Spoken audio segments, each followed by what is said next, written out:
परमेश्वर, हम आपका दिल से धन्यवाद करते हैं आपके महान प्रेम और अनुग्रह के लिए, आपकी पवित्र आत्मा के लिए, आपके पवित्र वचनों के लिए और पवित्र आत्मा के कार्यों के लिए भी धन्यवाद करते हैं जो हमारे जीवन में पवित्र आत्मा कर रहे हैं, ताकि प्रभु हमारा जीवन पूरी तरीके से आपको समर्पित होता चला जाए और हमारा समर्पण हमारे जीवन में आपकी महिमा को प्रकट करे और सिर्फ आपकी इच्छा हमारे जीवन में हो और आपकी महिमा हमारे जीवन से प्रकट हो और सारा आदर, सारी महिमा आपको मिले। प्रभु, हम आपके वचन से जो कुछ भी पढ़ते हैं, सुनते हैं, बोलते हैं और उसको समझते हैं, वो बातें प्रभु हमारे जीवन में सब कुछ नया करने का काम करें, ताकि हमारा जीवन सिर्फ और सिर्फ आपकी महिमा के लिए हो और आपका नाम महिमान्वित होने पाए। धन्यवाद के साथ इस प्रार्थना को आपके इकलौते पुत्र प्रभु यीशु मसीह के नाम से मांगते हैं, आमीन। परमेश्वर का धन्यवाद करते हैं क्योंकि वो महान है, अद्भुत और अनुग्रहकारी है। उसकी महिमा अपरंपार, उसकी सामर्थ्य महान है। सबको जय मसीह की। परमेश्वर जो अद्भुत कार्य करता है वो हमारे और आपके जीवन में सब कुछ नया करना चाहता है, लेकिन इस कार्य की शुरुआत परमेश्वर तभी करता है जब हम परमेश्वर को पूरी छूट देते हैं अपने जीवन में कार्य करने की और परमेश्वर की बातों को संपूर्ण हृदय से ग्रहण करते हैं और उन बातों पे मन लगाते हैं, ताकि परमेश्वर हमारे जीवन में सब कुछ नया कर सके। आज इसी श्रृंखला में, इसी सीरीज़ में हम एक और कदम आगे बढ़ेंगे। जैसे हमने कल आपके साथ शेयर किया था, रिपेंटेंस यानी मन फिराना। मन फिराने के लिए भी हमें हमारे जीवन में जब तक अंदर से इस बात का एहसास ना हो, रियलाइजेशन ना हो कि हमें मन फिराने की आवश्यकता है या हमें मन फिराना चाहिए, तब तक हम मन नहीं फिराते या हम इस ओर कभी भी ध्यान ही नहीं देते हैं। रियलाइजेशन एक प्रकार का वो भाव है जो हमारे हृदय में उत्पन्न होता है जब हमको अंदर से इस बात का एहसास होने लगता है कि हाँ, हम पापी हैं, हम गलत हैं और इसीलिए हमारे जीवन में सब कुछ व्यर्थ होता जा रहा, हमारी सारी प्रयास फेल हो रहे हैं। तब हमको ऐसा महसूस होने लगता है कि हमें क्या करना चाहिए। उसी समय अगर हम पवित्र आत्मा के द्वारा परमेश्वर के वचन को सुनते हैं, वो वचन हमारे हृदय में तुरंत काम करता है। इस संसार में प्रत्येक मनुष्य स्व केंद्रित जीवन व्यतीत करता है, अर्थात सेल्फ सेंटर्ड लाइफ।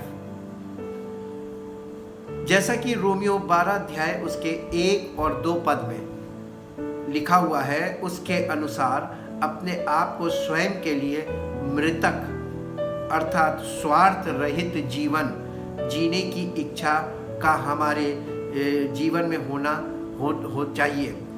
जैसा कि यीशु मसीह ने अपना जीवन अपनी इच्छा को पूरा करने के लिए नहीं, वरन अपने पिता परमेश्वर की इच्छा को पूरा करने के लिए समर्पित कर दिया। केवल समर्पित ही नहीं किया, बल्कि अपने पिता की इच्छा को अपने शरीर में होकर शरीर के द्वारा पूरा भी किया। इसी समर्पण को, इसी तरीके के समर्पण को हमारे जीवन में होना चाहिए। बल्कि जैसा कि 2 पद में ये भी कहा गया है कि इस संसार के सदृश ना बनो, अर्थात इस संसार में लोग अपना जीवन अपनी इच्छा की पूर्ति के लिए सब प्रकार का यत्न करते रहते हैं। इस प्रकार सबका जीवन संघर्ष से भरा है, यानी स्ट्रगल्स से भरा हुआ है। अर्थात लोग संसार में लोग किन चीज़ों पे ज़्यादा फोकस करते हैं? सेल्फ इमेज यानी आत्म छवि, सेल्फ एस्टीम यानी आत्म सम्मान, सेल्फ रियलाइजेशन यानी आत्मविश्वास, सेल्फ एश्योरेंस यानी आत्म आश्वासन, सेल्फ कॉन्फिडेंस आत्मविश्वास, सेल्फ रियलाइजेशन यानी आत्मबोध इत्यादि। इस प्रकार के तमाम भाव हैं जिनमें लोग भरे हुए हैं। इन भावों से और इनको वो सोचते हैं कि हम ऐसा अगर करते हैं तो हम सही कर रहे हैं, जबकि ये सारे भाव मिलकर उस व्यक्ति को सेल्फ सेंटर्ड स्वभाव में परिवर्तित कर देते हैं। संसार में इन्हीं बातों को अपने जीवन में का आधार मानते हुए जिसके कारण प्रत्येक व्यक्ति स्वकेंद्रित होता जाता है, जिससे वो स्वार्थी स्वभाव का हो जाने के कारण ही भेदभाव आपसी झगड़ों में फंसता जाता है। परंतु सुसमाचार के द्वारा हमारे मन में परमेश्वर के प्रेम व परमेश्वर की सामर्थ्य के प्रति चेतना उत्पन्न होती है और होनी भी चाहिए। इस प्रकार मनुष्य के हृदय में एहसास होता है, अर्थात रियलाइजेशन होता है, जिसके द्वारा मनुष्य का मन संसार और सांसारिक अभिलाषाओं से फिरने लगता है और परमेश्वर की आत्मा के द्वारा परमेश्वर के वचन की ओर लगने लगता है। अतः रिपेंट यानी मन फिराने का मतलब मनुष्य का संपूर्ण स्वभाव बदल जाना, बुद्धि का नया हो जाना, चरित्र में पवित्रता और सच्चाई आ जाना होता है। अतः मन फिराना यानी पाप से परमेश्वर की ओर मुड़ जाना है। प्रेरितों काम 20 अध्याय और उसका 21 पद देखेंगे। प्रेरितों के काम उसका 20 अध्याय के 21 पद में इस प्रकार से लिखा हुआ है, बल्कि 20 पद से पढ़ेंगे, 20 और 21। और जो बातें तुम्हारे लाभ की थी उनको बताने और लोगों के सामने और घर घर सिखाने से कभी न झिझका, वरन यहूदियों और यूनानियों के सामने गवाही देता रहा कि परमेश्वर की ओर मन फिराना और हमारे प्रभु यीशु मसीह पर विश्वास करना चाहिए।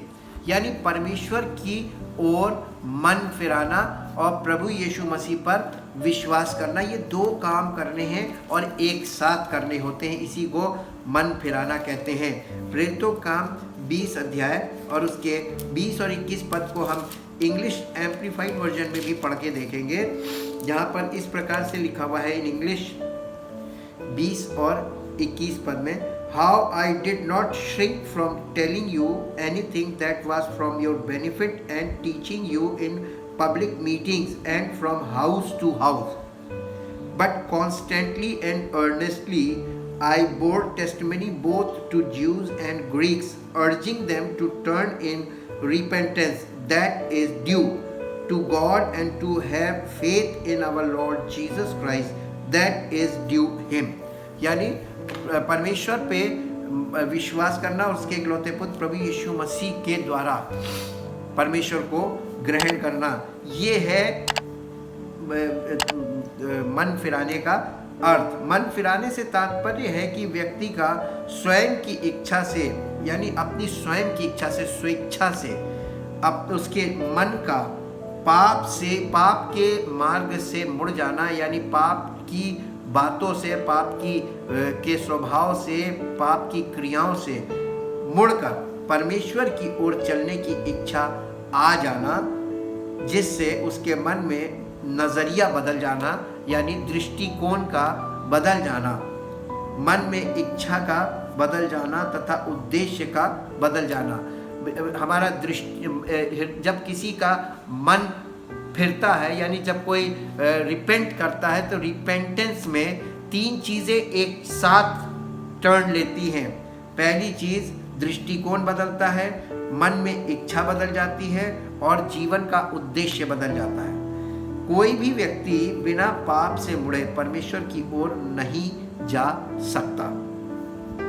पहला थिस्सलुनीकियों उसका पहला अध्याय का 9 पद पढ़ेंगे। पहला थिस्सलुनीकियों उसका पहला अध्याय और उसके 9 पद को देखेंगे। यहाँ पर पत्री में क्या लिखा हुआ है, जिससे हमारे जीवन को परमेश्वर की महिमा प्राप्त हो सकती है, उसकी महिमा हमारे जीवन से प्रकट हो सकती है। पहला थिस्सलुनीकियों उसका पहला थिस्सलुनीकियों पहला अध्याय उसका 9 पद, क्योंकि वे आप ही हमारे विषय में बताते हैं कि तुम्हारे पास हमारा आना कैसा हुआ और तुम कैसे मूर्तों से परमेश्वर की ओर फिरे, ताकि जीवते और सच्चे परमेश्वर की सेवा करो और उसके पुत्र के स्वर्ग पर से आने की बाट जोते रहो, जिसे उसने मरे हुओं में से जिलाया, अर्थात यीशु की जो हमें आने वाले प्रकोप से बचाता है। कौन बचाता है?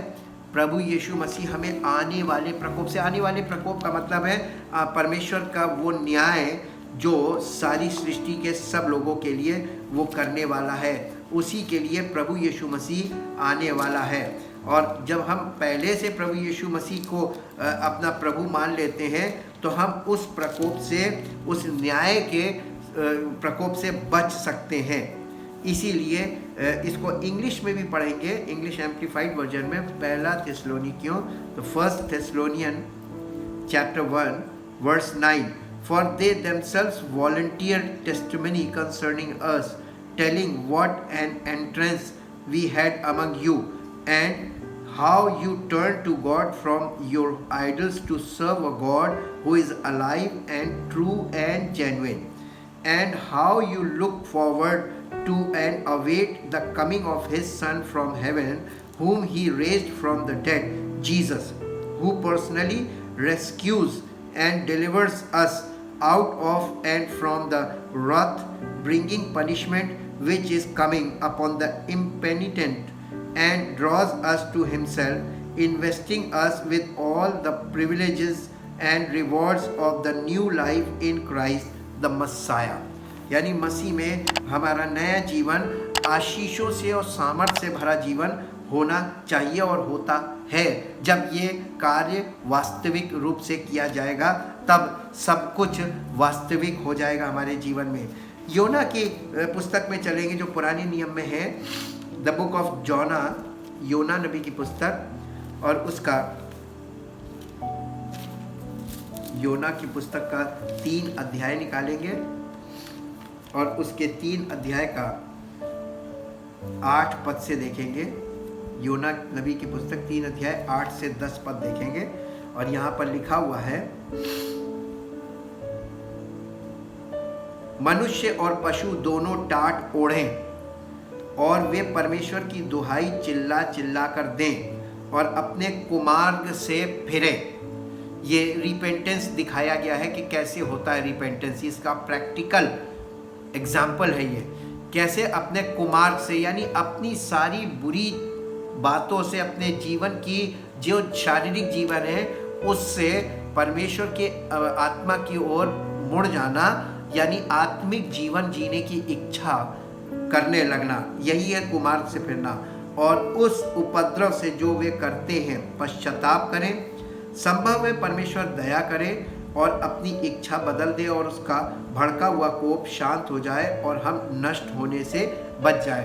परमेश्वर के जजमेंट से पहले ये काम होना बहुत ज़रूरी है और परमेश्वर इसी के लिए हमें अवसर देता है कि हम उसके जजमेंट से पहले, इससे पहले कि वो हम आकर हमारा न्याय करे, हम उससे पहले अपने आप को सही कर लें ताकि हम सज़ा ना पाए बल्कि परमेश्वर की ओर से आशीषें प्राप्त करें। जब परमेश्वर ने उनके कामों को देखा कि वे कुमार्ग से फिर रहे हैं, अभी फिरे नहीं हैं, फिर रहे हैं, शुरू किया, तब परमेश्वर ने अपनी इच्छा बदल दी और उनकी जो हानि करने की ठानी थी उसको ना किया। यानी आप जैसे ही मन फिराने की शुरुआत करते हैं आपको बरकत मिलने लगती है, आपके जीवन में आशीष आने लगती है, क्योंकि परमेश्वर उस न्याय से आपको छूटने का और मौका देता है कि आप और सुधरते जाओ और परमेश्वर की ओर बढ़ते जाओ ताकि आप परमेश्वर के संतान बन जाओ। यिर्मयाह नबी की पुस्तक के 18 अध्याय में चलेंगे। यिर्मयाह नबी की पुस्तक उसका 18 अध्याय और उसके 18 अध्याय का 18 अध्याय और 7 पद से 10 पद तक देखेंगे। जब मैं किसी जाति या राज्य के विषय में कहूँ कि उसे उखाड़ूंगा या ढा दूंगा अथवा नष्ट करूंगा, ये परमेश्वर का आत्मा बोल रहा है, तब यदि उस जाति के लोग जिसके विषय में मैंने ये बात कही हो अपनी बुराई से फिरे, तो मैं उस विपत्ति के विषय में जो मैंने उन पर डालने की ठानी हो पछताऊंगा। यानी अपना मन बदल दूंगा, अपना विचार बदल दूंगा। और जब मैं किसी जाति या राज्य के विषय में कहूँ कि मैं उसे बनाऊंगा और रोपूंगा, तब यदि वे उस काम को करें जो मेरी दृष्टि में बुरा है और मेरी बात ना माने, तो मैं उस भलाई के विषय जिसे मैंने उनके लिए करने को कहा हो पछताऊंगा। इसलिए अब तू यहूदा और यरूशलेम के निवासियों से ये कह, यहोवा यूं कहता है, देखो मैं तुम्हारी हानि की युक्ति और तुम्हारे विरुद्ध प्रबंध कर रहा हूँ, इसलिए तुम अपने अपने बुरे मार्ग से फिरो और अपना अपना चाल चलन और काम सुधारो। परंतु वे कहते हैं ऐसा नहीं होने का, हम तो अपनी ही कल्पनाओं के अनुसार चलेंगे और अपने बुरे मन के हठ पर बने रहेंगे। और आज यही हो रहा है। परमेश्वर हमको अवसर दे रहा है। अनुग्रह एक प्रकार से वो अवसर है कि परमेश्वर की आशीष पाना चाहते हो तो अपना जीवन परमेश्वर को समर्पित कर दो और परमेश्वर की इच्छा को अपने जीवन में पूरा होने दो। लेकिन अगर आप अपनी इच्छा को लेकर जीवन जीना मांगते हैं, स्वार्थी जीवन में आप खुश हैं, तो आप ये समझ लीजिए कि परमेश्वर के न्याय में आपका क्या हाल होगा। परंतु आज के युग में कोई परमेश्वर के दृष्टिकोण से अपने आप को नहीं देखना चाहता है। प्रत्येक मनुष्य को अपनी दृष्टि में अपना चाल चलन सही जान पड़ता है या सही लगता है। नीति वचन उसके 21 अध्याय के 2 पद में ऐसा ही लिखा हुआ है। मैं आपके बीच में पढ़ भी देता हूँ। नीति वचन 21 अध्याय और उसका 2 पद यहाँ पर इस प्रकार से लिखा हुआ है। 21 अध्याय के 2 पद में, मनुष्य का सारा चाल चलन अपनी दृष्टि में तो ठीक होता है, परंतु यहोवा मन को जांचता है। आपके मन में आप क्या सोचते हैं, क्यों सोचते हैं? परमेश्वर को इससे मतलब नहीं आप क्या सोचते हैं, परमेश्वर को इससे मतलब है कि आप क्यों सोचते हैं, उसका इंटेंशन क्या, उद्देश्य क्या है। और चूंकि हमारे अंदर शारीरिक अभिलाषाएं काम करती हैं, इसलिए हमारे अंदर जो उद्देश्य है, हमारे हृदय में जो इंटेंशन है, वो हमेशा स्वार्थ से भरा और लालच से भरा और दूसरों को हानि पहुंचाने वाला ही इंटेंशन होता है। और हम चाहे किसी भी प्रकार की प्लानिंग रखें लोगों के सामने, लेकिन उस प्लानिंग के पीछे, ऐसा कहने के और ऐसा करने के पीछे स्वार्थ ही पाया जाता है। और ये बात परमेश्वर को अच्छी तरीके से मालूम है। लूका रचित सुसमाचार उसके 24 अध्याय के 45 और 46 पद में बहुत मुख्य बात कही गई है यीशु मसीह के विषय में, जिसे हम वचन में पढ़ के देख सकते हैं। लूका रचित सुसमाचार 24 अध्याय उसके 45 और 46 पद में लिखा है, तब उसने पवित्र शास्त्र बूझने के लिए उनकी समझ खोल दी और उनसे कहा, यूं लिखा है कि मसीह दुख उठाएगा और तीसरे दिन मरे हुओं में से जी उठेगा और यरूशलेम से लेकर सब जातियों में मन फिराव का और पापों की क्षमा का प्रचार उसी के नाम से किया जाएगा। किसके नाम से? प्रभु यीशु मसीह के नाम से, जो जी उठा। यीशु मसीह जब जी उठा तो उसने खुद भी इस सच्चाई को अपने चेलों के सामने खोला था और बताया था कि उसके नाम से पापों की मन फिराने के और पापों की क्षमा का प्रचार किया जाएगा। लेकिन आज लोग इस सच्चाई से ये वाला प्रचार नहीं कर रहे हैं, बल्कि लोगों को लालच दे देकर उन्हें प्रभु यीशु मसीह को ग्रहण करने को कहते हैं और उन्हें किसी भी प्रकार के की लालच में कि तुम्हें ये मिलेगा, तुम्हें ये मिल जाएगा, तुम्हें ये मिल जाएगा। ये गलत प्रचार है और ये गलत प्रलोभन तो देना ही नहीं है। परमेश्वर के ने कभी किसी को किसी प्रकार का लालच ना दिया है और ना कभी लालची व्यक्ति को वो कुछ देता है। अगर आप ठीक से परमेश्वर के वचन को पढ़ें और पवित्र आत्मा की रोशनी में देखें तो आपको ये बात पता चल जाएगी कि परमेश्वर लालची से नफरत करता है। परमेश्वर लालच बराबर मूर्ति पूजा के। परमेश्वर कैसे एक लालची को कुछ देगा या परमेश्वर दूसरों को लालच कैसे दे सकता है? क्योंकि परमेश्वर तो लालच के बिल्कुल विरोध में है। 10 हुक्म में भी उसने कहा था तू लालच मत करना। तो परमेश्वर लालच ना देता है और ना लालची को कुछ देता है, और लालच देने वाला परमेश्वर का सच्चा सेवक कभी भी नहीं हो सकता। इसीलिए लोगों के सामने सत्य रखें। सच्चाई अपने आप में कड़वी ज़रूर होती है, कठोर भी होती है, लेकिन सच्चाई इंसान को हमेशा फ़ायदा पहुंचाती है। अगर किसी की ड्रेसिंग करें और उसको हल्के हल्के हाथों से, कि उसे तकलीफ ना हो, वो चिल्लाए ना, वो रोए ना, और उसको हल्के हल्के हाथों से पोंछे, कभी उसका ज़ख्म ठीक नहीं होगा।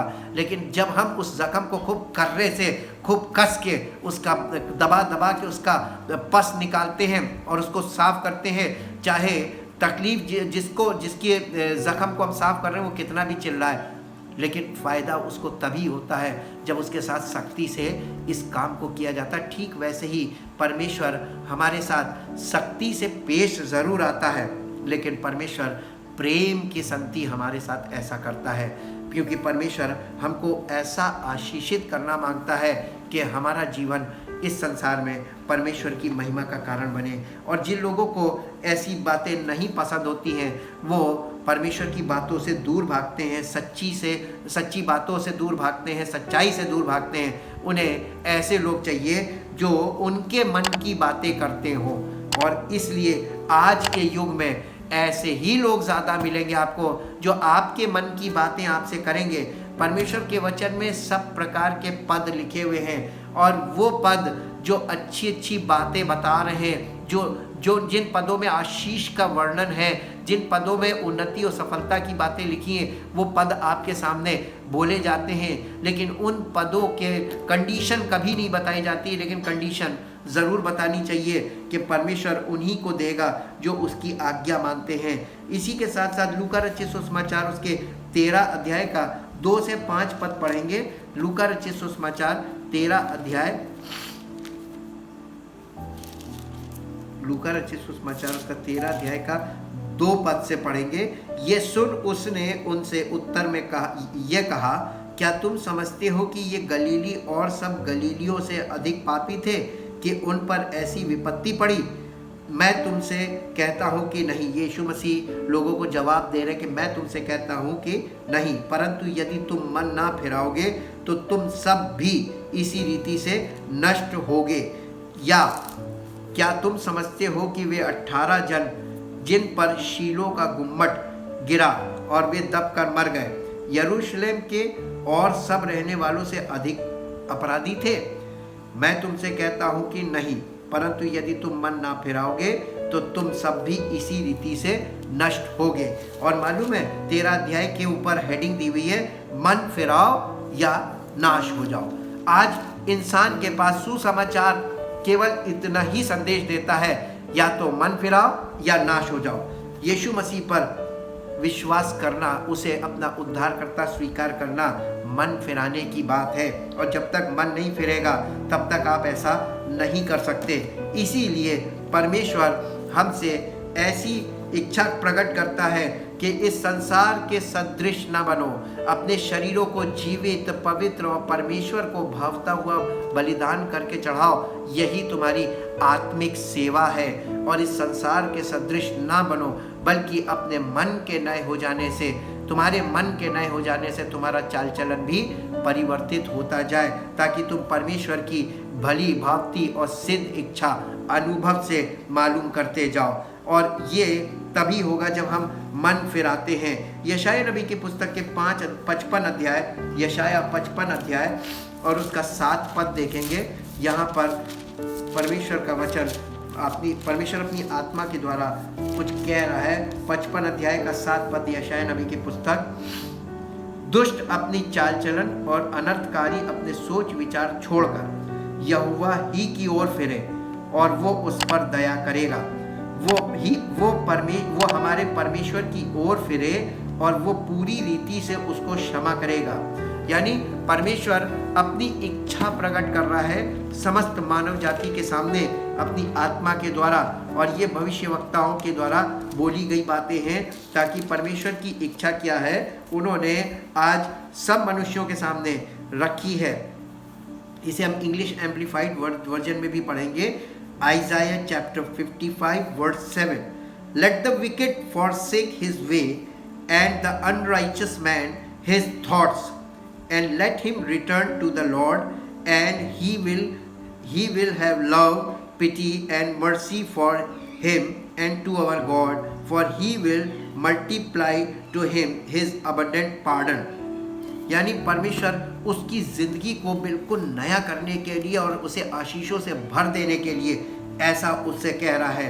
रोमियो की पत्री 2 अध्याय उसके 4 और 5 पद में इस प्रकार से लिखा हुआ है। रोमियो की पत्री उसके 2 अध्याय के 4 और 5 पद में इस प्रकार से लिखा हुआ है, क्या तू उसकी कृपा और सहनशीलता और धीरज रूपी धन को तुच्छ जानता है? क्या ये नहीं समझता कि परमेश्वर की कृपा तुझे मन फिराव को सिखाती है, पर तू अपनी कठोरता और हठीले मन के कारण उसके क्रोध के दिन के लिए, जिसमें परमेश्वर का सच्चा न्याय प्रकट होगा, अपने लिए क्रोध कमा रहा है। इसे हम इंग्लिश एम्प्लीफाइड वर्जन में भी देखेंगे।